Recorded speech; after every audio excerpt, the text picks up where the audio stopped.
Hello, Hooray for Monday listeners, and welcome to the last week in February. We are closing out the month with a real treat. Today, we're honored to bring you an interview with lifelong education author and activist Jonathan Kozol, who also happens to be a longtime friend of Inspired Teaching. Aletta, tell us a little bit about what led to this conversation. I'll have to go way back to when I was becoming a teacher, and Jonathan's writing influenced so much of how I thought about my work and my role. He's always been a champion for children, a true believer in every single child's innate capacity to be curious, creative, and, as he puts it in our conversation, morally irreverent, meaning prone to do what is right and just when given the freedom to do so. And that not only influenced my work as a teacher, but eventually my work as a teacher of teachers. Yes, I remember in my first Inspired Teaching Institutes back in the early 2000s, we read Jonathan Kozol's books. His quotes were, and still are, on our walls, but we've gotten to know him off the page too. We have. Back in 2015, we gave him an award for his lifetime achievement in pushing for engagement in schools. And he's contributed ideas and insight to our work for decades. But today's interview is actually a result of his response to a recent issue of Hooray for Monday. It was about the small steps teachers can take to build student curiosity and agency. And in his note, I learned that Jonathan has a new book coming out called An End to Inequality. He sent me the draft to read, and it's incredible and very, very necessary. The book will be published by the New Press on March 12th, but copies will be available at bookstores by March 4th. And it's available right now for pre-order wherever you buy your books. I've already ordered a lot of copies for us at Inspired Teaching, and I encourage all of our listeners to order your own copy. In this upcoming interview, he paints a picture of the major themes of the book. Let's hear what he has to say. I'm Aletta Margolis, and this is Hooray for Monday, your inspiration and toolkit for the week ahead. Interview with Jonathan Kozol. Hooray for Monday, February 26th, 2024. Jonathan, thank you so much for speaking with me about your upcoming book. I want to start by asking you, in your book, you articulate with vivid detail the ways in which compliance-based schooling, which is especially prevalent in schools that serve Black and Brown students, harms students and their teachers. Can you offer an overview of the book, and what do you want readers to know, and most importantly, what do you want people to do after we read your book? Before we get into the other issues, I'd like to make clear right from the start that my forthcoming book, An End to Inequality, it's not as soft and gentle as some of my earlier books.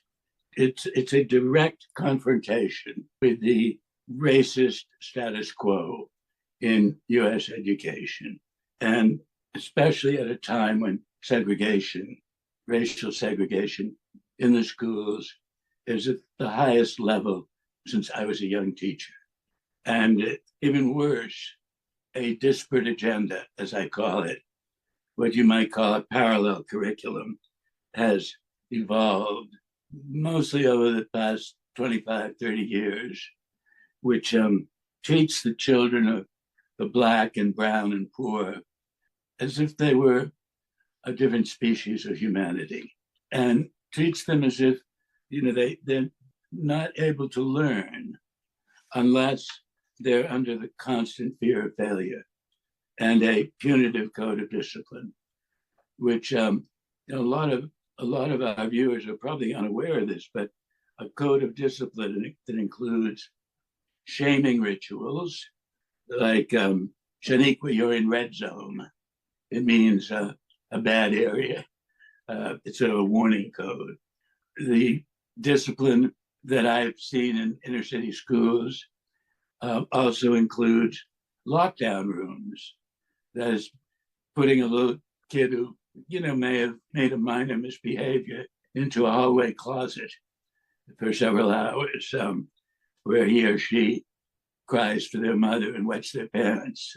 And maybe worst of all, a frequent recourse to juvenile arrest, which is wildly disproportionate in racial terms. Black girls, for example, are 3.6 times as likely as white girls of their age to be hauled off from their school by police and put in at least temporary detention. In the book, I describe a little girl, 6 years old, in Florida, had a little tantrum in her classroom, and she was brought into the nurse's office or the principal's office, and somebody started reading a story to her, and it calmed her down. But by that time, they had already called the police, and the policeman came in, and even though she was calm by now, put her in zip ties. And she started crying and said, "Please don't put me in handcuffs." But he did, and he literally physically dragged her out of the school and pushed her into the back of his police car and took her off to detention. Now remember, she's 6 years old, where they took a mugshot of her, fingerprint and mugshot. She was so little that they had to put her on a step stool in order to take the mugshot. And that's the kind of atrocity that takes place all too frequently. So the first stage in the famous school to prison pipeline. Corporal punishment is still allowed in nearly half the states, and it's most common in the states where lynching was most familiar. So that's one part of the story that I tell in the book, because I have so many liberal friends who think themselves progressive, but they're still talking simply about teaching methods, and they're kind of unaware of the just the wild cruelty, what I call the amputation of a child's dignity, which has become so common, but not only, but especially in schools that serve Black children and Latino children. The book also focuses on severe funding cutbacks that we've suffered in the schools. And, typically what happens is there's a local economic crisis. So temporarily they say we have to go on an emergency funding basis, and repair schools and so forth is postponed. But then they of course, they assure the parents, once the economy improves, we'll restore it all. They almost never do. So it goes on and on and on, and it leaves the buildings in ugly disrepair.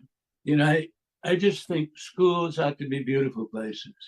They ought to be like, I don't know, every day ought to be like a treasure of learning in a life-affirming setting.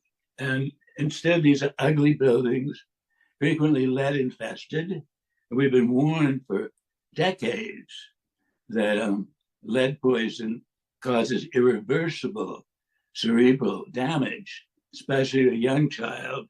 But it goes on and on and on. They always say we're going to fix it, but then there's another funding crisis of some sort.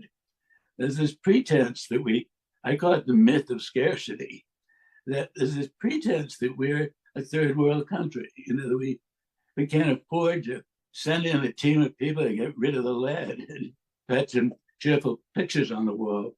And I just add another consequence of the funding shortage, which really amounts to an attack on the public sector, is the loss of school librarians and school libraries, which have been disappearing over the past 20, 30 years. Same with art and music teachers. And since No Child Left Behind and the miserable Common Core, I call it miserable because it famously discourages children from doing any writing that has to do with their feelings, their emotions. The other aspect of this is that this tough agenda has denied teachers in many schools, almost all of their autonomy. So, a teacher who has a lovely creative style is sort of frozen out. I live in Cambridge, Massachusetts. Just a short distance to the north is a very poor industrial town called Lawrence, Massachusetts. Lawrence is now overwhelmingly Black and Puerto Rican. And the state, has never considered integrating the kids in Lawrence with 3 or 4 very well-funded districts that immediately surround it. And they're close, and it's an area where there's not much traffic, so it would be easy to do. Instead of any possibility of integrating those kids, they brought in a private corporation, so-called teacher trainers. And this Lawrence teacher, was a 6th grade teacher, I think. Her class was invaded by 3 of these teacher coaches who were sent in by a private corporation. They're sent into the school in order to retrain the teachers to be more severe. And they sat in the back row of her classroom. And one of them spoke to her while she was teaching. One of them spoke to her through an earpiece that she had to wear and gave her instructions and said things like, "You look too happy." They warned her that she wasn't to lift one leg higher than the other. She was instructed to stand in, quote, mountain pose. Now, I'm not very cool, so I don't know exactly what that refers to, but it doesn't sound much like Mr. Rogers to me. Some little boy spoke out of turn. She was told through her earpiece, "Give him a detention." So at that point, one of the little kids in the class, I think it was a boy, he stood up out of his chair, a little guy with an independent spirit, a nice irreverence. He said, "What's that thing in your ear, teacher?" And the coaches kept talking to him, say, "Don't answer him," or something like that. And a little boy said, "Don't listen to them, miss. Be a person. Be you." I love it. He said, "Be you." He said, "I'm a person too." And I just loved that. I thought instead of a detention, that little boy ought to get a prize. I wish, that spirit, that healthy spirit of irreverence, I just wish that were an acceptable goal of public education, especially in a nation where we're faced with all kinds of dogmatic tyrannies right now. I just think almost more than anything, we don't just need well-skilled products from our schools. We also need morally irreverent citizens in the United States, not violent, not destructive, not cruel, but capable of challenging an evil that's right in front of their eyes. That you don't need more studies from universities. These things are too obvious. And I think you asked me once, why do I tend to focus on conservatives in my critique of the public system? And partly just because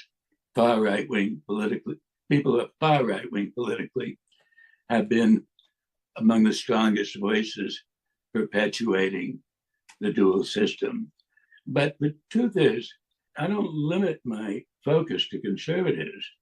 I also focus on what I would call sort of timid semi-liberals, or neolibs, as the media calls them, who they say the right things, but in reality, they've turned their backs totally on the legacy of Dr. Martin Luther King and the promises of Brown, and with some notable exceptions, of which I'm very proud, when there are exceptions, and I described one, a wonderful urban-suburban integration program where the parents in the suburbs have been great, have actually transcended all the limits of a racist society and made these kids welcome and successful. But with that exception, an awful lot of liberals I know, like right in New York City, they get nervous when people talk about integrating their school on the Upper West Side, which is a mainly white and fairly wealthy area, with schools maybe just 5-10 blocks to the north in Harlem, in West Harlem. So I don't know. I don't think it's too easy to blame it on, mad followers of Donald Trump. If that were the only problem, I would feel hopeful that we could lick it somehow, just go out and get more people like you run for office. But it's not just that. It's a system that's been frozen into place. And I don't think it's going to change if we have another couple of years of so-called conversations about race, which are almost self-congratulatory. They're too easy. I think we need militant action. That's, it's my final book, given my age, and I won't live to see this, but I would love to see another wave of passionate civil disobedience on the part of kids staging walkouts from a truly destructive and brutal school, or teachers and children together. I don't think you can just write a letter to your Congress member. I think we need much more militant action. If I'm still alive, I'll go out in the streets and join it. Oh, Jonathan, thank you. Everything you said has been so important. So I want to ask you a little more about the self-described liberal education reformer folks. And I'm going to try to connect this question to the earpiece, because I know about the earpiece thing. Probably 10 or 15 years ago at Inspired Teaching, we had a funder who super progressive, caring about the issues that you and I care about. They were super excited about the earpiece. And as you know, at Inspired Teaching, a lot of the work we do is exchanging feedback, teachers giving feedback to students, students to teachers, coaches giving feedback to teachers. And this partner of ours said, you got to get these earpieces. We'll grant you, a bunch of earpieces. Isn't this great? And we said, well, tell us more. And the more we learned, we concluded, as you did, that, this is a horrible idea, right? But that idea of the earpiece is marketed still today using all the words you and I believe in: meaningful real-time feedback, right? Yeah. Respect for the teacher, respect for the child. It's place-based coaching. And it sounds great. So I think those guys, our colleagues, who lots of folks that you and I know who are out there focused on education and high quality teaching and equity, but in fact, they're boiling down teaching into these sterile chunks and teacher training moves and summer camp to prep you to become a teacher, and all of these things that are perpetuating the problem in the name of equity, in the name of access, in the name of quality. And I would love your advice on how we engage with those guys and what we have to say to them. First, I think we need to be very skeptical about these repeated cycles of, quote, reform. I've seen maybe 30 cycles of reform in the time since I became a teacher. When I was, in the 1960s, when I was teaching fourth grade in one of Boston's classic segregated schools, which I described in my first book, there was a new reform. It was aimed at minority kids. It was called Operation Counterpoise. And it was stated that it was to counteract the liabilities of Black families, their supposed cultural incapacity, their lack of culture. The school board never even had the chutzpah to say, we don't need this in white neighborhoods because their families are fine. Anyway, that came, and 10 years later, it was gone forever. But by that time, there were a whole row of new reforms. There were schools of quality became a favorite word, as though education was, like a quality washing product or something, like a quality light bulb. And when that didn't work, the same group started a program called total quality education.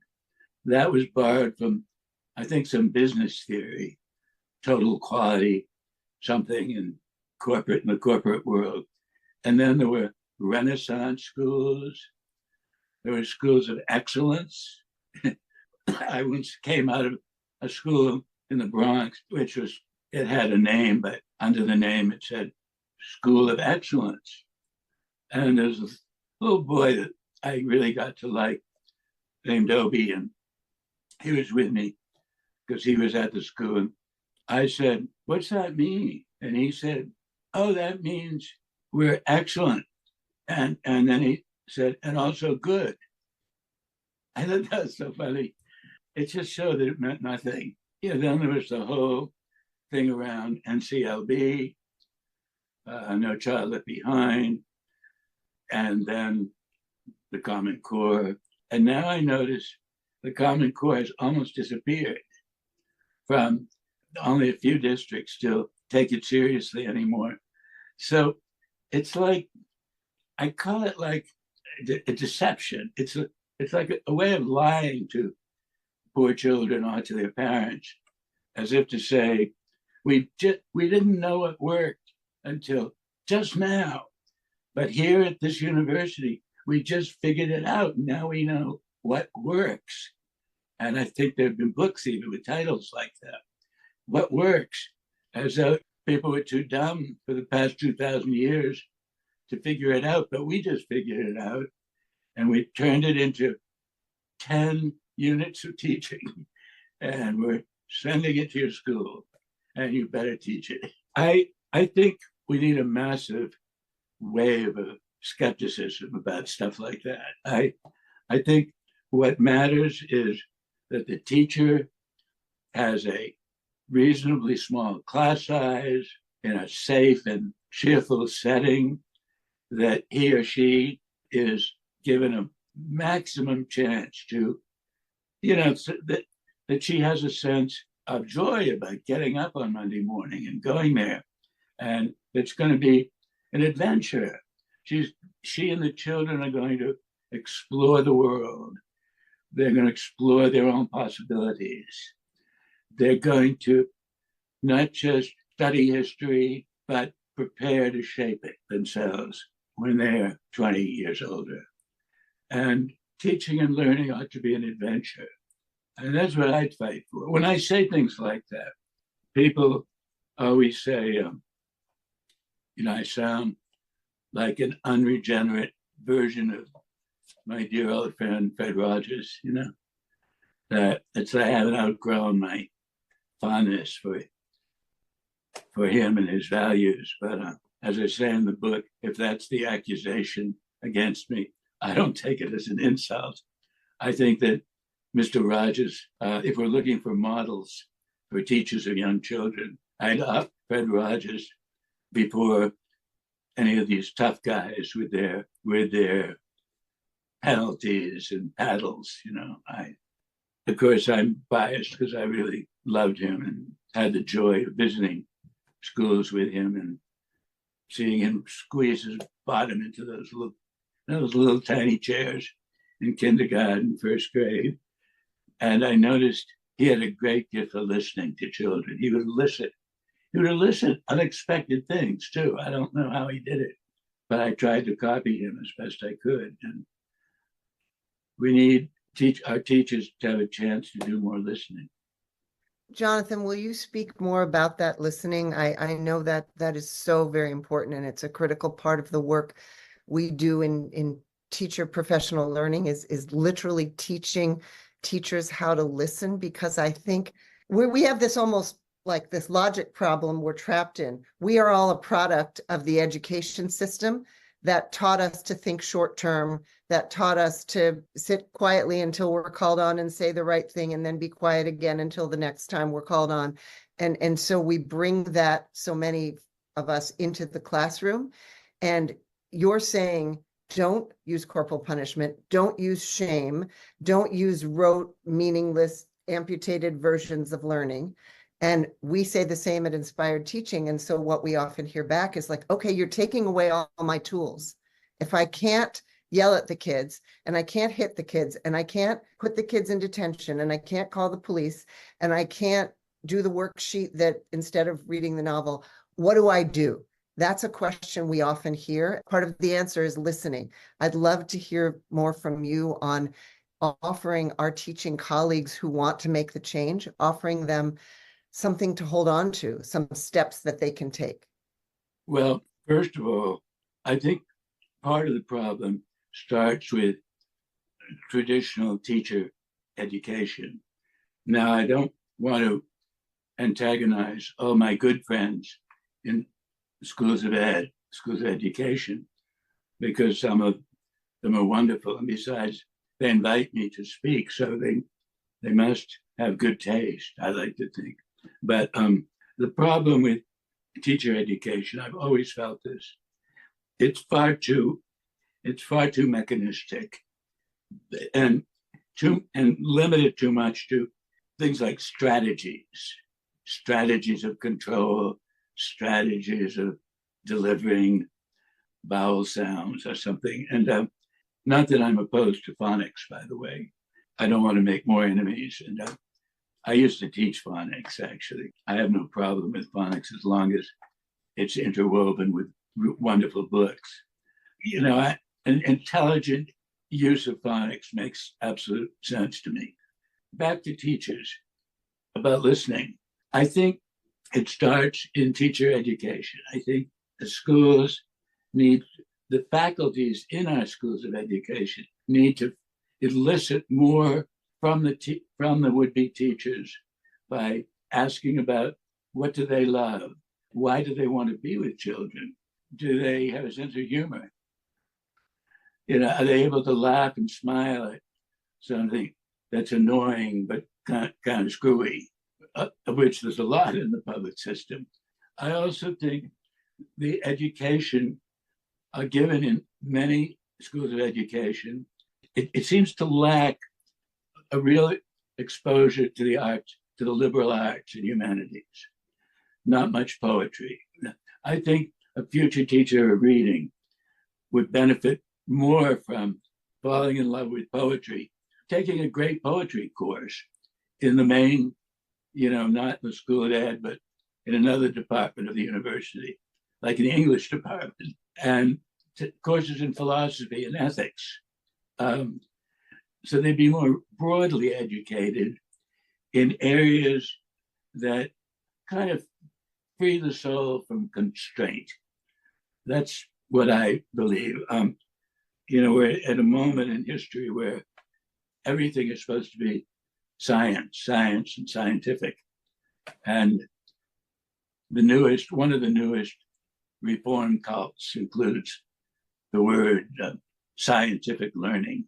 Yes, science is obviously important in the age, you know, interplanetary travel, and it's also sadly very useful in the military in terms of armaments and sophisticated ways of killing people.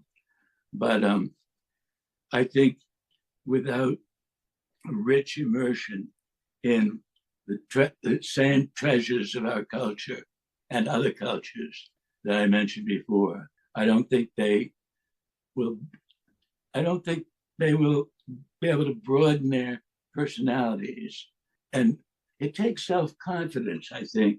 It takes a kind of cultural self-confidence to be able to shut up and listen to a child. You know, one reason Fred Rogers was so good at that was that he was himself a beautifully educated person. We as adults, and that includes teachers and parents, often feel if we're in the presence of children and we're not speaking, or one of my favorite words to critique, delivering something to our young people, we're not doing our job. And it takes great confidence as an adult to, I agree with you, to listen to a young person and also to say, Wow, that's really interesting. I didn't know that. Tell me more. Because we tend to be I like taught, that. right? We're supposed to know I'm the teacher. I know everything. And it's hard, especially with young children. I think we should do everything possible to indulge their curiosity and their unpredictable curiosities, even when they threaten to take us on a detour that wasn't predicted in our lesson plan, and not to be scared of saying, "Oh my God, how will I ever get back to that item 3 in my lesson plan for the day?" Just don't worry, do it tomorrow. Jonathan, I think that's so true. And as you know, my work with teachers is based in improvisation because an improvisational actor, like a teacher, has a clear goal and welcomes all the crazy stuff that comes in and incorporates it. So you incorporate your kids' off the wall comments and questions and ideas, and you value those instead of batting them away. But that takes a I different love that. approach to teaching. Everything you say strikes a familiar note with me. I've always hated the term delivery of skills. It's if we were working for FedEx or UPS, deliver. Okay, I'll deliver a consonant blend to that little girl.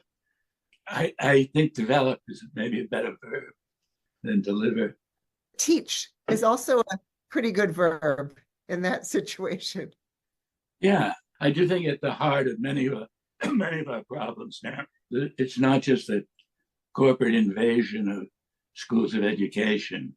By corporate invasion, I mean a lot of teachers tell me that when they were in ed school 3 years ago, whatever, they were taking a course that was based on a grant from some big corporation, but it had strings attached to it, like a lot of stuff about, I don't know, some specific things about what expectations must be demanded of children at a particular age in the 3rd month of their 2nd grade or something like that. So the corporations have been invading too much of life, too much of ordinary life in the United States, but especially in the public schools. But at heart, in the long run, wholly apart from the physical condition of a school, which I do believe is extremely important, because I think just a dreary, ugly school with water leaks in the ceiling and so forth, I think that soils the mentalities of children. It robs them of their sense of being little blessings to us. It's as though they were throwaways. Put them over there in that ugly building. But apart from that physical issues, my book really puts a lot of emphasis on returning dignity to teachers. And the goal of teacher education ought to be to encourage teachers to be as exciting and adaptable and always curious and not tyrannical, and not feel bound to follow tyrannical instructions.